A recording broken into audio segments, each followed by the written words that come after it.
ভারতবর্ষ তথা দক্ষিণ এশিয়ার বিভিন্ন দেশে একসময় সংস্কার ছিল যে কন্যা যতদিন না পুত্রবতী হয় ততদিন কন্যার পিতা বা মাতা কন্যা গৃহে পদার্পণ করবেন না।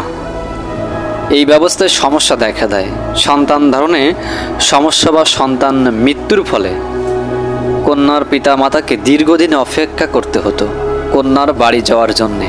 অর্থাৎ যে কন্যাকে বিয়ে দেওয়া হতো সেই কন্যার ছেলে মেয়ে বা তাদের সন্তানাদি না হওয়া পর্যন্ত ওই কন্যার বাবা মা সেই কন্যার বাড়িতে যেত না।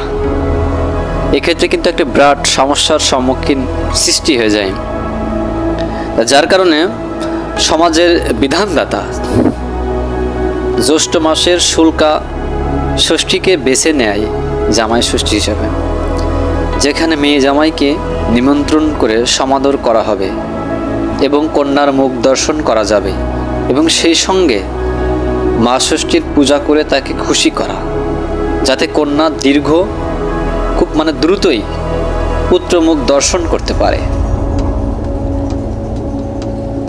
এটার যদি আমরা তাৎপর্য চিন্তা করি এই জামাই ষষ্ঠীর উপরে, এই দিনে শাশুড়ি দেবী ষষ্ঠীকে খুশি করার জন্যে ষষ্ঠী পূজা করেন এবং তার কন্যা এবং জামাইকে সৌভাগ্য সমৃদ্ধির জন্যে তারা কিন্তু আশীর্বাদ করে থাকেন।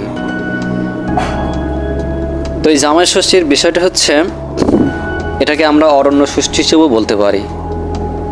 এটা আমরা সাধারণত বাঙালিরাই পালন করে থাকি, বিশেষ করে ভারত এবং বাংলাদেশের মানুষই এই জামাই ষষ্ঠীর পালন করে থাকে মানুষজন।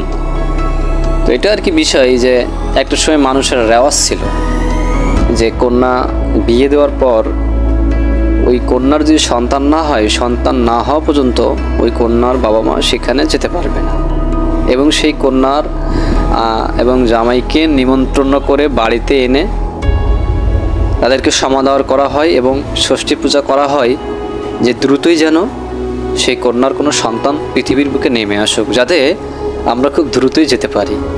বিষয়গুলো এমনই ছিল আর কি। এটি আর কি জামাই ষষ্ঠীর প্রচলন।